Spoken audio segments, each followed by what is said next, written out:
A ver, imaginemos por un momento que el universo no nació de un destello de luz divina ni de nada parecido. Ujú. O sea, olvidemos por completo esa típica explosión matemática perfecta, no. Esa especie de coreografía impecable de átomos en el vacío del espacio que estamos hartos de ver en los documentales de astronomía. Sí, esa visión tan aséptica y limpia del origen de todo. Exacto, exacto. Pues imaginemos, aunque cueste, que el cosmos en realidad es un vómito. Madre mía. Sí, tal cual. Un subproducto involuntario, violento y sobre todo enfermo. Y esto es precisamente lo que vamos a diseccionar hoy en nuestro análisis a fondo. Que ya aviso que viene fuerte. Viene muy fuerte, sí.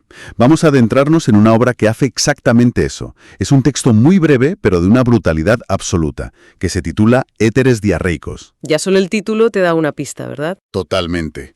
Y, a ver, creo que es súper importante dejarlo muy claro desde este primer segundo. Este análisis no es apto para estómagos sensibles. No, desde luego que no. Vamos a transitar por un terreno muy oscuro, muy visceral y francamente grotesco en muchos momentos. Pero, y aquí está la clave, la recompensa intelectual de desgranar todo esto es fascinante. Es que lo es, porque la misión que tenemos hoy aquí es mirar más allá de ese impacto inicial, ¿no? Exacto. Mirar más allá del asco puramente instintivo para descubrir qué nos está diciendo realmente esta visión tan extrema sobre conceptos inmensos como la creación, la enfermedad y, en el fondo, sobre la propia naturaleza de nuestra realidad. Ujú. Y me parece un ejercicio fundamental porque, si lo piensas, históricamente la humanidad como que necesita aferrarse a la idea de que venimos de algo grandioso, de algo noble. Claro.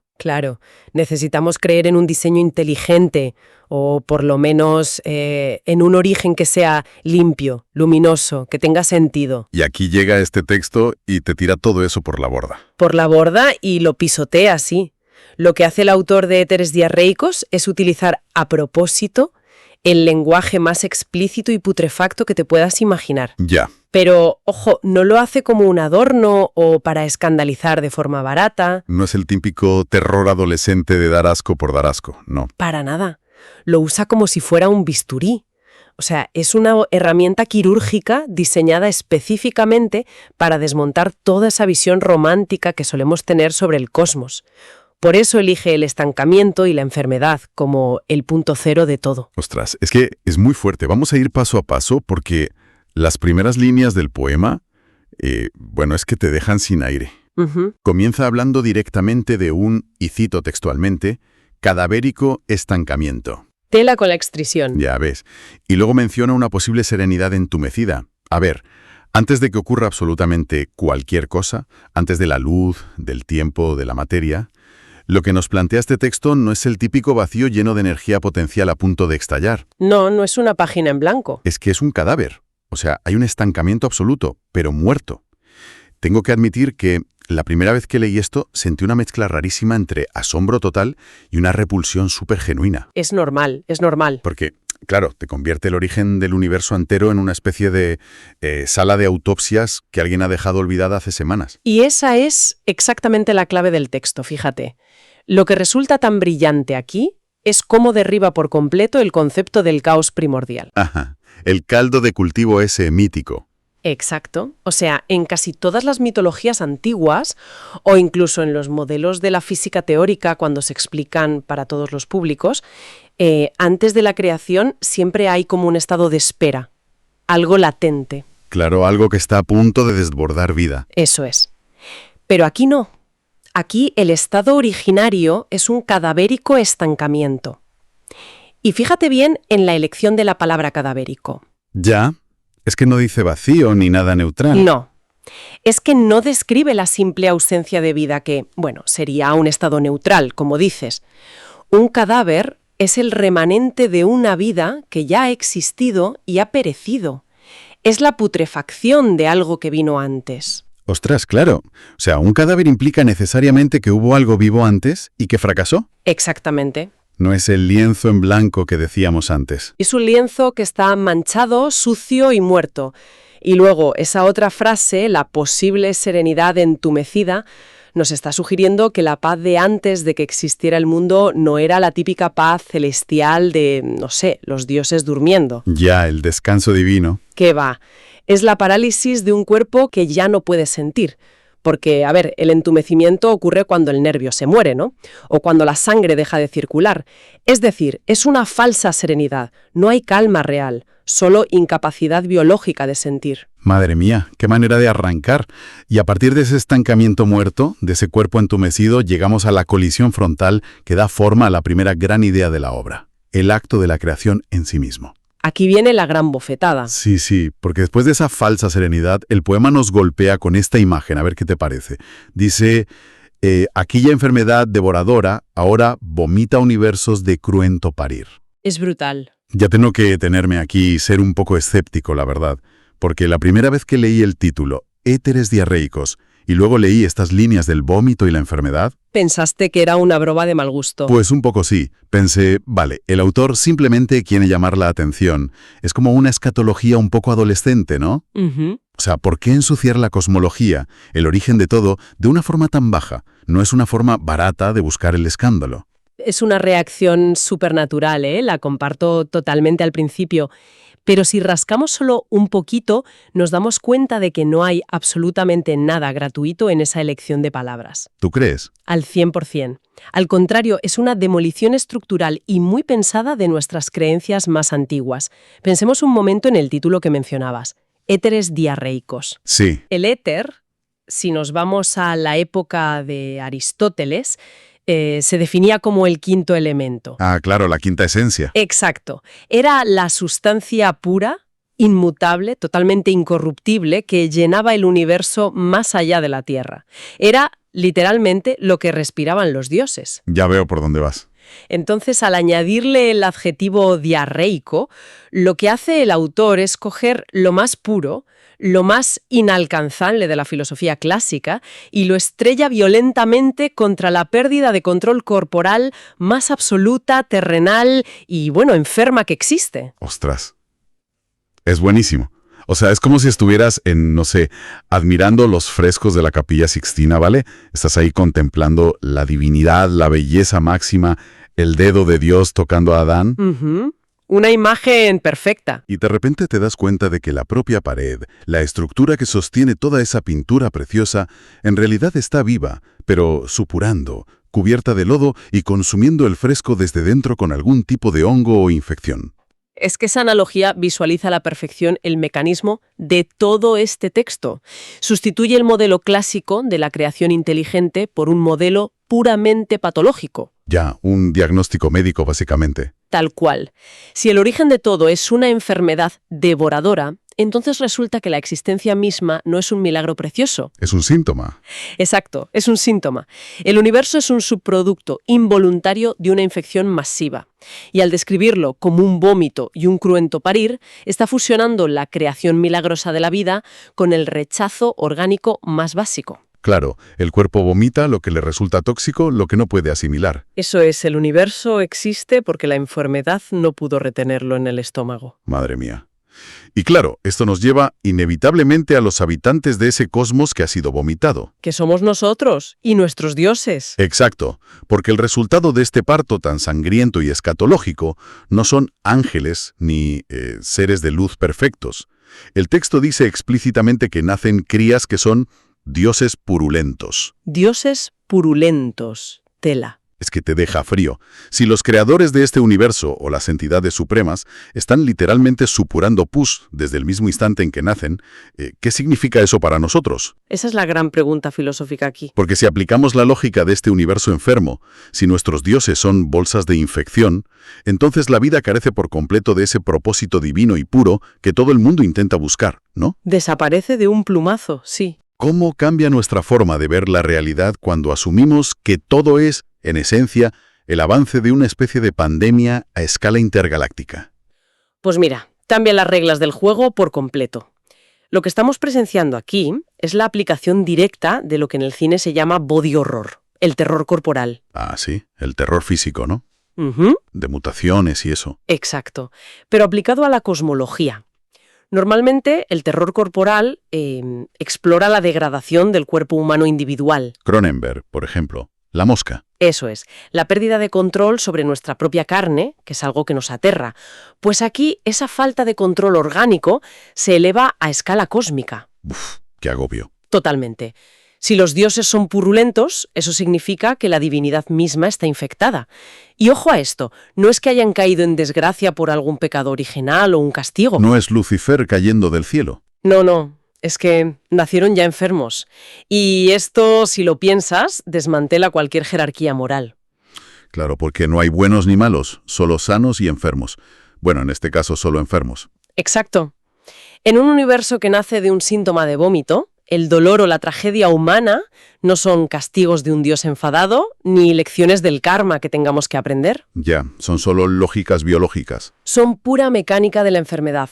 Es la naturaleza básica de un ecosistema que está enfermo desde el momento de su concepción. O sea que si los dioses están podridos y el cosmos es un mero síntoma, ¿dónde quedamos nosotros en toda esta ecuación? Pues imagínate, ¿eh? Somos simplemente la bacteria que está ahí en la placa de Petri de este universo enfermo. Algo así, sí. Y esto nos lleva de cabeza a la siguiente parte del texto, que creo que define de una forma maravillosamente bien, o quizá terriblemente bien, cuál es nuestro escenario. ¿Nuestro día a día? Sí. El poema dice que estos dioses purulentos reflejan la simulación asquerosa de esta teatralidad necrótica. A ver, hay mucha densidad en esta sola frase. Muchísima. De hecho, yo diría que es uno de los pilares filosóficos fundamentales de la obra.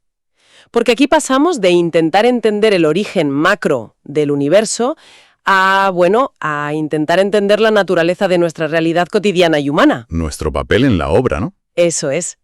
Y definir la existencia humana como una simulación no es algo nuevo, por supuesto. Lo encontramos a lo largo de toda la historia en múltiples tradiciones filosóficas. Claro, o sea, a mí me viene enseguida a la mente el superfamoso mito de la caverna de Platón. Claro, el ejemplo clásico. Donde la gente solo ve las sombras proyectadas en la pared de la cueva y se piensan que esa es absolutamente toda la realidad. O bueno, si nos vamos a algo más pop y moderno, la premisa de la película de Matrix. Sí, Neo despertando en la bañera, esa. Exacto. En todos estos casos siempre hay ilusiones, hay una venda en los ojos de la humanidad y casi siempre hay una entidad superior, muy fría y calculadora, que mantiene todo bajo control. Pero ahí, justo ahí, radica la diferencia brutal de este poema. A ver. La simulación de este autor no es matemática, no es un código informático aséptico y ejecutado por máquinas perfectas. Es, en sus propias palabras, una simulación asquerosa. Ya.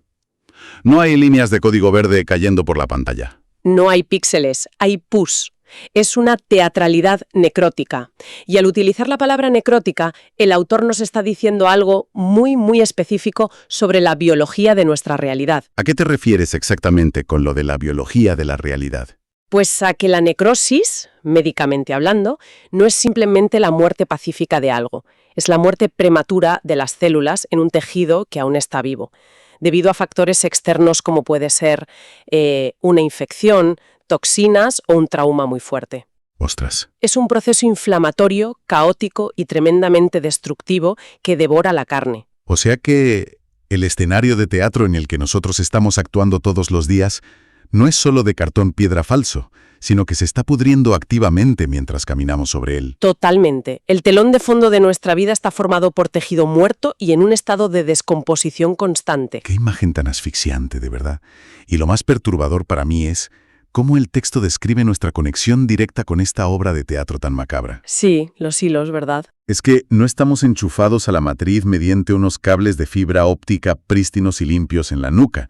El poema dice que estamos atados a esta farsa, a esta teatralidad, por hilos de intestinos encarnados. Es una barbaridad de imagen. Madre mía, con la imagen, sí. Yo que pensaba que mi gran crisis existencial moderna era, no sé, que el algoritmo del teléfono móvil me dictaba qué pensar, qué comprar o a quién votar. Claro, el miedo tecnológico. Y resulta que, según este poema, la verdadera prisión es que soy una marioneta colgada de mi propio sistema digestivo. Es que es un comentario que está llenísimo de un humor negrísimo, pero da exactamente en el clavo de lo que plantea toda la obra. Ya, va a la raíz. Los hilos que nos mueven en esta teatralidad necrótica no son unas cadenas de hierro impuestas desde el exterior por un carcelero, opresor y malvado. Son intestinos encarnados. Y esto nos lleva a una conclusión desoladora, pero que es biológicamente innegable.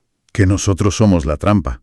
Que es nuestra propia carne, nuestras necesidades más animales, más fisiológicas, las que nos mantienen atrapados obligatoriamente en esta farsa. Es decir, que no hay un director malévolo entre bastidores manejando los hilos del teatro. No hay un arquitecto, ¿no? Nosotros somos la marioneta y somos el hilo al mismo tiempo. Es el hambre, es la sed, es la necesidad de ir al baño, es la enfermedad que vuelve. Es el instinto de supervivencia más bajo y animal lo que nos obliga a salir al escenario y seguir participando en esta obra absurda día tras día. Y eso, si le damos una vuelta, plantea un aislamiento existencial absoluto. Porque si nuestra propia biología nos obliga a actuar, pero resulta que no hay un propósito moral externo ni un Dios sano observando, la actuación carece de cualquier sentido. Ostras, eso es justo lo que yo me planteaba al leerlo. Si somos actores que están siendo obligados a salir a escena empujados por sus propios intestinos, en un teatro de carne que además se cae a pedazos por la necrosis, Sí. ¿quién demonios es el público? Esa es la clave del terror cósmico de esta obra. Porque si la divinidad es una bolsa de pus y el universo entero es el resultado de un vómito, estamos actuando simplemente para la nada, para el vacío absoluto. Porque, no sé, yo siento que hay una soledad cósmica abrumadora en esa idea. Es que la hay. Actuar, sufrir, intentar sobrevivir todos los días en un escenario que está podrido, donde absolutamente nadie está mirando, donde solo existe una gran enfermedad cósmica devorándose a sí misma. Es que no hay espectador en la butaca de este teatro, no hay nadie aplaudiendo ni abucheando. La obra de nuestra vida no tiene un propósito narrativo, no busca que lleguemos a una catarsis emocional, ni quiere transmitir un gran mensaje universal. ¡Qué desolación! Es simplemente el proceso mecánico, repetitivo y degradante de un organismo gigante que se consume. El público, si pudiéramos decir que hay alguno, es la misma putrefacción. Somos literalmente el síntoma desarrollándose sin que absolutamente nadie lo documente. Y el texto, por si fuera poco, no nos da tregua en ningún momento, porque a partir de esta constatación tan dura de que la realidad es un teatro inútil, nos empuja de manera implacable hacia su clímax, hacia el final del túnel. Sí, la espiral descendente final que es tremenda. Porque ya hemos presenciado la creación como un rechazo orgánico. Ya hemos visto que la vida es una ilusión purulenta y necrótica. Entonces, la pregunta lógica ahora mismo es, ¿cómo termina todo este ciclo infecto? Y el poema avanza y responde a esa pregunta. Y nos entrega unas líneas finales que son, demoledoras. Dice así: vomitamos un último racimo de universos y nos morimos sin saliva, como si no pudiéramos desangrarnos nunca más. Puf. A mí me parece que hay una brutalidad inmensa, un dolor muy físico, en ese detalle tan concreto de morirse sin saliva. Totalmente. Y fíjate bien en cómo el poema hace aquí una transición que me parece magistral.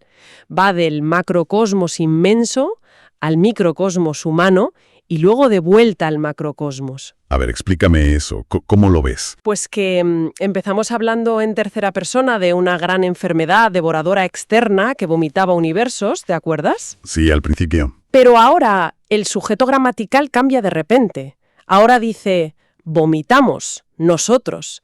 Quien habla en el poema, o la entidad colectiva que todos formamos, se ha convertido en partícipe activo del mismo bucle creador y destructor. Hemos heredado la infección original. Ostras, claro, el vómito es nuestro. Exacto. Y el resultado de intentar perpetuar este ciclo cósmico, de vomitar ese último racimo, es el agotamiento absoluto del ser. Ya. Fíjate que a una escala más humana, más mundana y del día a día, a mí me sonó como la representación cósmica y gore del síndrome del trabajador quemado, ¿no? Del famoso burnout, pero elevado a la máxima potencia existencial. Me parece una analogía buenísima, fíjate. Porque a veces hablamos en la vida de, no sé, darlo todo en un proyecto de trabajo, o en una relación de pareja, o en la crianza, hasta sentir que literal no te queda nada más por ofrecer, que el cuerpo y la mente se apagan por completo. Sí, esa sensación de vacío total. Pero aquí, en el texto, ese agotamiento va un paso mucho más allá de lo puramente espiritual o emocional. Es una sequía biológica completa. Morirse sin saliva. Es que la elección de la palabra saliva no es casualidad en absoluto. Si lo piensas fisiológicamente, la saliva es nuestro primer paso en la asimilación del mundo exterior. Ajá. Nos permite tragar el alimento, nos permite iniciar la digestión, nos permite lubricar la boca para poder articular palabras y comunicarnos con los demás. Entonces, al decir que morimos sin saliva, se está representando el fin absoluto de cualquier capacidad del ser para nutrirse, para conectar o para comunicarse. Es el secado total. Claro, o sea, estás tan inmensamente vacío, tan desgastado, que ya no puedes ni siquiera tragar la propia realidad. Tal cual. Y la siguiente línea lo remata de una forma espeluznante. Dice, como si no pudiéramos desangrarnos nunca más. O sea, ya no queda sangre en las venas, no queda fluido vital, no queda siquiera la capacidad líquida de sentir dolor que ofrecer a la obra de teatro. Es un punto de no retorno. Y esto me plantea un debate interno muy fuerte al leerlo, la verdad. Porque cuando llegas a ese punto extremo en el que estás tan vacío que ni siquiera puedes sangrar, ¿ese vacío total se percibe como un alivio? ¿Como el fin por fin de una tortura constante? ¿O es la confirmación de la máxima derrota existencial posible? Esa es, sin duda, una de las paradojas más profundas y difíciles que plantea el texto de Éteres diarreicos. Por un lado, sí, claro, la incapacidad física de sangrar podría leerse como el final del sufrimiento activo. La herida ya no fluye, el dolor cesa. Ya, el descanso final de alguna manera. Pero, por otro lado, si le damos una vuelta, el acto de sangrar, por doloroso y traumático que sea, implica que todavía hay vida. Implica que aún hay presión arterial, que el corazón sigue latiendo y empujando, aunque sea solo para vaciarse en el suelo. Ostras, qué fuerte, visto así. Llegar a ese punto en el que no se puede derramar ni una sola gota de sangre más significa la derrota definitiva de toda la vitalidad. Y lo verdaderamente trágico de ese momento en el texto es que a pesar de estar completamente secos, sin saliva, sin sangre, sin nada, todavía intentamos expulsar ese último racimo de universos. Claro, como un esfuerzo completamente inútil. El último espasmo reflejo de un músculo que ya está muerto y agotado. Exacto. La creación en esta obra, lo mires por donde lo mires, ya sea a escala de un dios universal o a la escala humana más pequeña, es un acto parasitario que consume absolutamente todos los recursos de su huésped hasta dejar solo una cáscara vacía en el suelo. Y justo cuando creas que ahí acaba todo, no.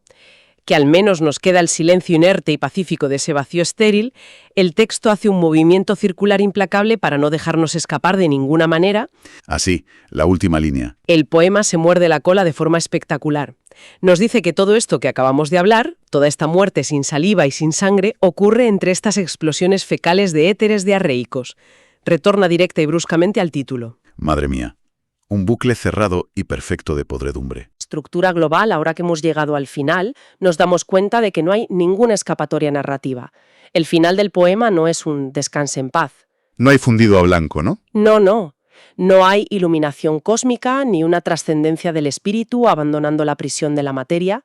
El ciclo de creación y destrucción se presenta aquí como un bucle cerrado de una enfermedad que es incurable.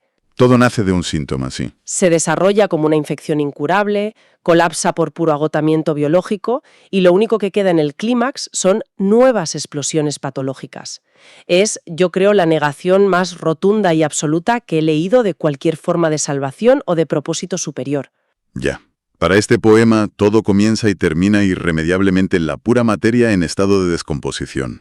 O sea, es que es un viaje verdaderamente abrumador para la mente. Desde luego que no te deja indiferente. Vamos a intentar sintetizar un poco todo lo que hemos desgranado hoy de estos éteres diarreicos porque, madre mía, hemos cubierto mucho terreno oscuro. Sí, conviene hacer un repaso mental. A lo largo de todo este análisis profundo hemos sido testigos de cómo este texto utiliza la biología más extrema, el terror corporal, para destrozar, pero sistemáticamente, todas nuestras ilusiones históricas de belleza cósmica y de orden divino. No deja piedra sobre piedra. Hemos visto que no existe un gran arquitecto sabio y bondadoso en las estrellas, sino que el origen es una enfermedad devoradora, que la inmensidad del universo y la supuesta divinidad no son más que esos dioses purulentos, subproductos infectados desde el inicio mismo de los tiempos. Y además hemos explorado el impacto directo que eso tiene en nuestro día a día, en la condición humana.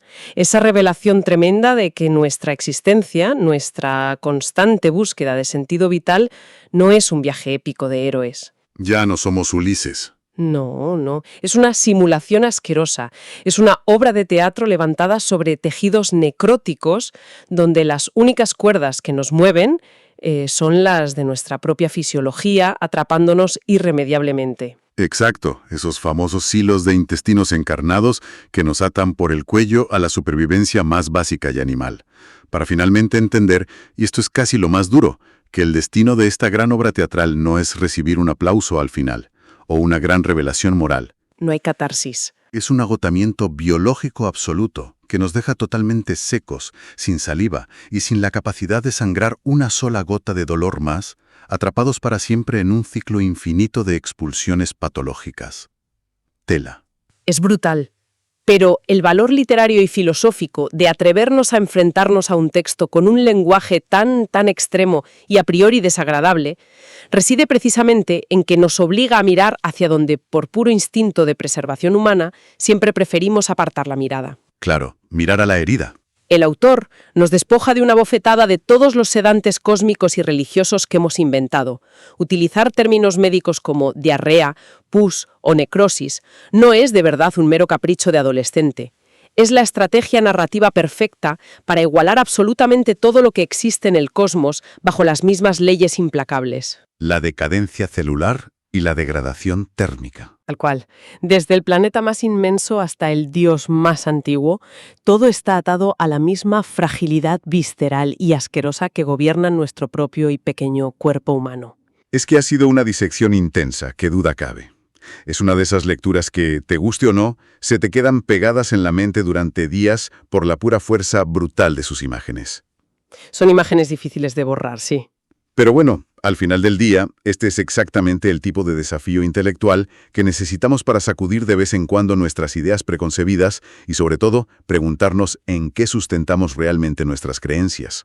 Totalmente de acuerdo. Así que para poner punto y final al análisis a fondo de hoy, y antes de dejar que las mentes de quienes nos escuchan descansen de tanta escatología filosófica, Que ya toca un respiro, sí. hay una última idea que surge de toda esta oscuridad. Una reflexión para que cada persona se la lleve consigo y la mastique con mucha calma. A ver, cuenta. Si aceptamos, aunque solo sea por hacer un ejercicio mental durante un par de minutos, la poderosa y terrible metáfora de este texto, si consideramos la posibilidad de que nuestro propio universo, con sus miles de millones de galaxias preciosas, sus leyes físicas inquebrantables y sus amaneceres perfectos, pudiera ser tan solo uno de esos dioses purulentos vomitados en un bucle ciego de enfermedad. ¿Cómo cambia eso la constante y desesperada búsqueda humana de un propósito superior? Tal vez, y solo tal vez, reconocer lo absurdo, lo caótico y lo puramente biológico de nuestra existencia no sea el final de todo significado, sino exactamente todo lo contrario. Quizás admitir de una vez por todas que somos simples habitantes de una teatralidad necrótica sea el primer y único paso verdaderamente honesto para empezar a construir un significado propio. ¡Qué gran reflexión para cerrar! Uno que no espere respuestas milagrosas que caigan de las estrellas, sino que se forje, con mucha valentía y con plena consciencia, justo en medio de la podredumbre y las sombras de este inmenso, asombroso y frágil escenario orgánico. Y con esto lo dejamos por hoy. Un saludo a todos y hasta la próxima exploración.